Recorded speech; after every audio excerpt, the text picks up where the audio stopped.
Good afternoon to all students. As you have seen that we have completed 3 units. Today we will start unit 4, that is complexation and protein binding. Introduction. Now what is complexation? Complexation is a process where complexes or coordination compounds are formed which involves association or interaction of two chemical species. Means complexation एक process है जहाँ पर क्या होता है, complexes और coordination compounds बनते हैं. ओके इसमें क्या होता है, एसोसिएशन होती है या फिर इंटरेक्शन होती है दो केमिकल स्पीसीज की, जिसे कॉम्प्लेक्स फॉर्म होता है. इस प्रोसेस को हम बोलते हैं कॉम्प्लेक्सेशन. इसमें दो चीज़ें आती हैं, सबस्ट्रेट एंड लाइगेंड्स. सबस्ट्रेट क्या होता है, सेंट्रल एटम होता है. लाइगेंड्स क्या होते हैं, मॉलिक्यूल्स और आयंस जो अटैच होते हैं हमारे सेंट्रल एटम से. मीन्स जो लाइगेंड्स हैं वो अटैच होते हैं सबस्ट्रेट से और एक कॉम्प्लेक्स फॉर्म होता है जिसे हम बोलते हैं कॉम्प्लेक्सेशन. मीन्स ये इंटरेक्शन है between the two chemical species. A ligand is an ion or neutral molecule that bonds to a central metal ion or ion. Means जो लाइगेंड है वो क्या होते हैं, आयंस होते हैं या फिर मॉलिक्यूल्स होते हैं जो सेंट्रल एटम से अटैच होते हैं. Okay ligands act as a Lewis bases, electron donors and the central metals they bond to act as a Lewis acid और इलेक्ट्रॉन एक्सेप्टर्स. मीन्स कॉम्प्लेक्सेशन में क्या होता है, जो लाइगेंड्स होते हैं, लाइगेंड्स क्या होते हैं, आयंस और मॉलिक्यूल्स. जो लाइगेंड्स होते हैं वो अटैच होते हैं किससे, सेंट्रल मेटल एटम से. ओके तो इसमें जो लाइगेंड्स हैं वो क्या हुए, Lewis basis. Means electron donors हैं, वो डोनेट करेंगे अपने इलेक्ट्रॉन्स. किसे डोनेट करेंगे अपने electrons, to the central metal atom. तो जो सेंट्रल मेटल एटम है वो हमारा हुआ इलेक्ट्रॉन एक्सेप्टर, वो इलेक्ट्रॉन को एक्सेप्ट करेगा. जो इलेक्ट्रॉन कौन देगा, लाइगेंड्स देंगे. तो इसमें जो लाइगेंड्स हुए वो हुए इलेक्ट्रॉन डोनर्स और जो हमारे मेटल्स हुए, सेंट्रल मेटल्स हुए, वो एक्ट करेंगे as a electron acceptors. Now there are different types of ligands. Number 1 monodentate और unidentate. Example है water, ammonia. Second है bidentate ligand. Example is ethylene diamine. Third is tridentate ligand. Example is N2-aminoethyl ethane 1,2-diamine. Fourth is polydentate ligand. Example is EDTA. अब हम इनको discuss करेंगे कि ये होते क्या हैं. Ammonia, which has a single pair of electrons for bonding with metal ion, is called unidentate.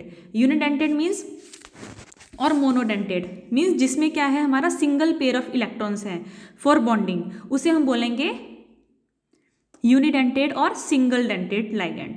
Okay example है एमोनिया. सेकेंड था हमारा बायोडेंटेट, जिसमें हमारे टू बेसिक ग्रुप्स होते हैं. ओके तो इसे हम बोलेंगे bidentate. Example is ethylene diamine. Now multidentate और पॉलीडेंटेट, जो लाइगेंड्स होते हैं जिनकी मल्टीपल बाइंडिंग साइड्स होती हैं. Okay if the same metal ions binds with 2 or more sides, they are called as polydentate. Okay and the complex formed is called as chelate. Okay means जो ligands होते हैं उनकी multiple binding sides होती हैं, उसे हम बोलते हैं पॉलीडेंटेट. डिफरेंट साइड से वो बाइंड करेंगे to the central metal atom. Okay तो एक कॉम्प्लेक्स फॉर्म होगा जिसे हम बोलेंगे चिलेट. एक होता है हेक्साडेंटेट, दैट उसका एग्जांपल मैंने आपको जैसे कि बताया है ethylene diamine tetra acetic acid.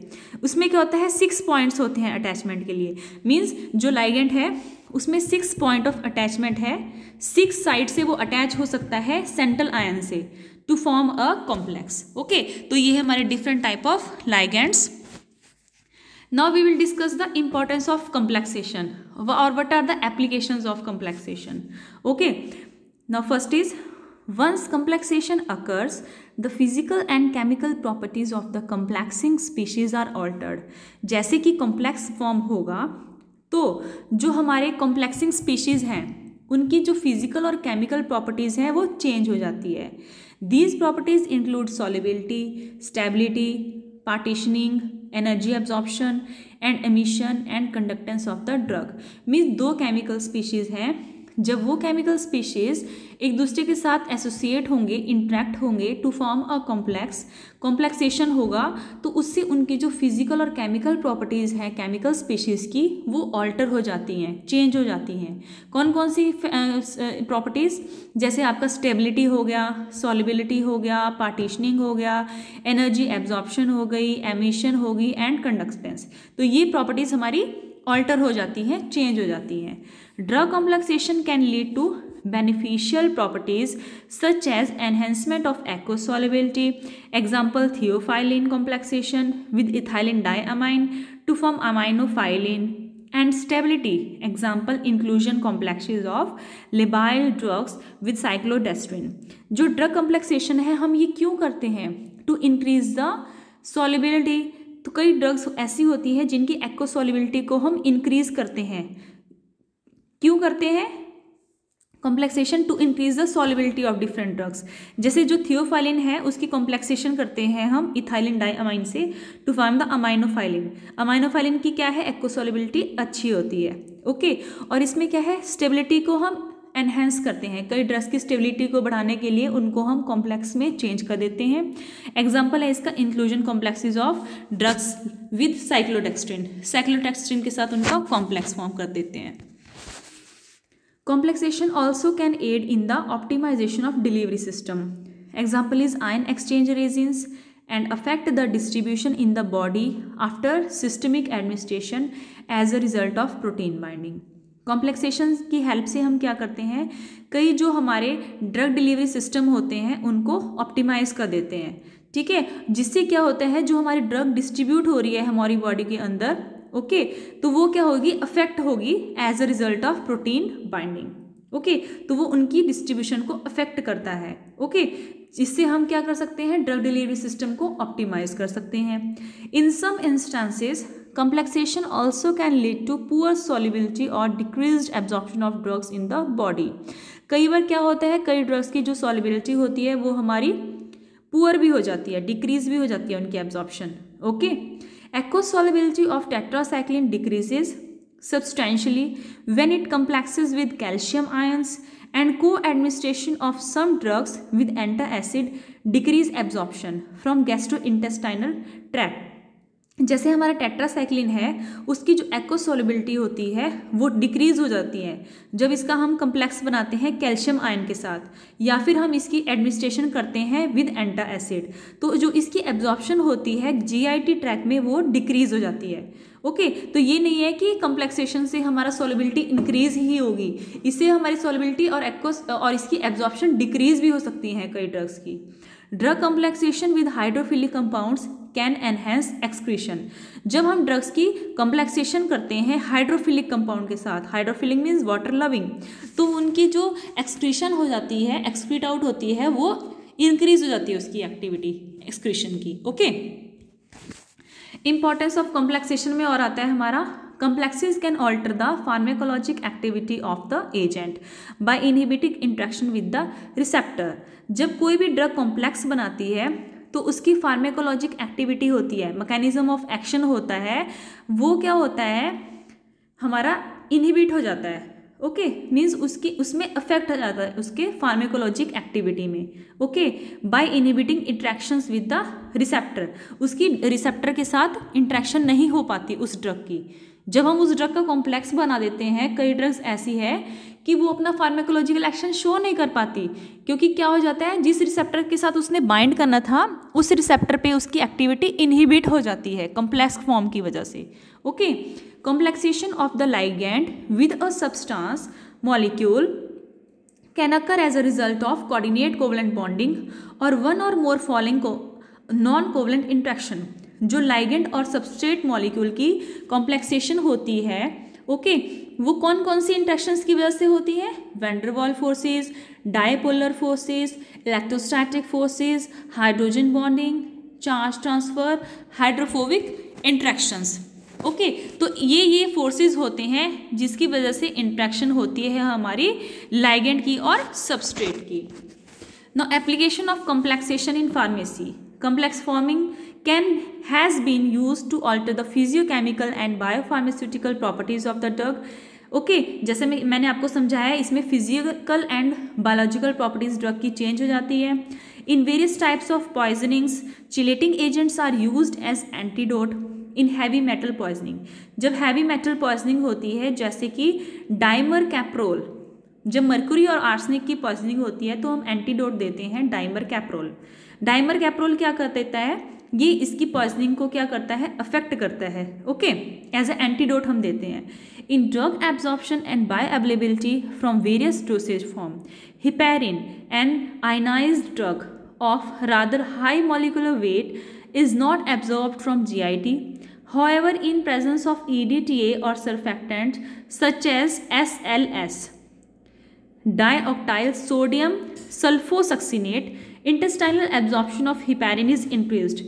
Means इसमें क्या होता है, जो ड्रग की एब्जॉर्प्शन है और बायो अवेलेबिलिटी है कई ड्रग्स की, वो इसमें चेंज हो जाती है। जैसे हिपैरिन होता है ionised drug of high molecular weight है, वो हमारा एब्जॉर्ब नहीं होता है जीआईटी में, बट जब हम ईडीटीए की प्रेजेंस में हम उसको देते हैं तो उसकी एब्जॉर्प्शन इंक्रीज हो जाती है। जब हम उसको कॉम्प्लेक्स फॉर्म करते हैं तो उसकी एब्जॉर्प्शन इंक्रीज हो जाती है। Fourth is complexation is used in solubilization. जैसे मैंने आपको बताया है, इसमें जो सॉल्यूशन जो हमारी ड्रग होती है उसकी सॉल्युबिलिटी इंक्रीज हो जाती है। जैसे एड्रीनोक्रोम मोनोसेमीकार्बेजोन, एड्रीनोक्रोम एज सच अनस्टेबल होता है सॉल्यूशन में। Okay semi carbazone has only limited solubility. Okay but जब हम इसमें ऐड कर देते हैं सोडियम सैलिसिलेट को, वो कॉम्प्लेक्स फॉर्म करता है एड्रीनोक्रोम के साथ और इंक्रीज कर देते हैं इसकी solubility by 10 folds. Okay stability of the product, complexation से हमारा जो स्टेबिलिटी होती है वो ऑल्टर हो जाती है। फॉर एग्जाम्पल जब लोकल एनेस्थेटिक्स होते हैं उसकी हाइड्रोलाइसिस हो जाती है। ओके हाइड्रोलाइसिस होती है जो लोकल एनेस्थेटिक एस्टर्स की, वो डिक्रीज हो जाती है by complexation with the caffeine. Sixth है as a therapeutic agents such as complex of iron with simple salt like ferrous sulphate and sodium carbonate are use to reduce the GIT irritation, increase the absorption after oral administration and less irritation at the site of injection. Okay तो इससे क्या होता है, irritation less हो जाती है जब हम उसको कॉम्प्लेक्स फॉर्म करते हैं। Next is in diagnosis complex of technetium with citrate. Okay ये जो कॉम्प्लेक्स होता है इसको हम यूज़ करते हैं in the diagnosis of the kidney function and GFR glomerular filtration rate. Eighth है as therapeutic tool, both EDTA and citrates are used in preservation of blood, they are used as anticoagulant. जो हमारे EDTA होते हैं और सिट्रेट्स होते हैं वो हम यूज़ करते हैं as a anticoagulant. Okay anticoagulant means for the preservation of blood, ये ब्लड को क्लॉट नहीं होने देते। Assay of drugs, complexometric titrations are used to assay of drug containing metal ions such as magnesium trisilicate. Okay तो ऐसे के लिए ये यूज़ होती हैं complexometric titrations। 10th is development of novel drug delivery system, जो कॉम्प्लेक्सेशन करते हैं हम ड्रग्स की पॉलीमर्स के साथ, इसको हम यूज़ करते हैं फॉर्मुलेशन, किसकी फॉर्मुलेशन के लिए, सस्टेन्ड ड्रग डिलीवरी सिस्टम्स की। जो सस्टेन्ड ड्रग डिलीवरी डिवाइसेस हैं उनकी फॉर्मुलेशन में हम इसको यूज़ कर सकते हैं कॉम्प्लेक्सेशन टेक्नोलॉजी को। Partition coefficient, the study of complexes is essential to assess drug action because complexes influence partition coefficient. Example by complexation पर magnet ion transfer to benzene phase from water. Means इसमें क्या होता है, जो drug का action है, okay ये क्या होता है, इसमें जो कॉम्प्लेक्स हम बनाते हैं वो इन्फ्लुएंस करता है पार्टीशन कोफिशिएंट को। ओके इसमें जो पार्टीशन कोफिशिएंट है वो इन्फ्लुएंस करता है, okay by the formation of complexes. That's all for today, thank you.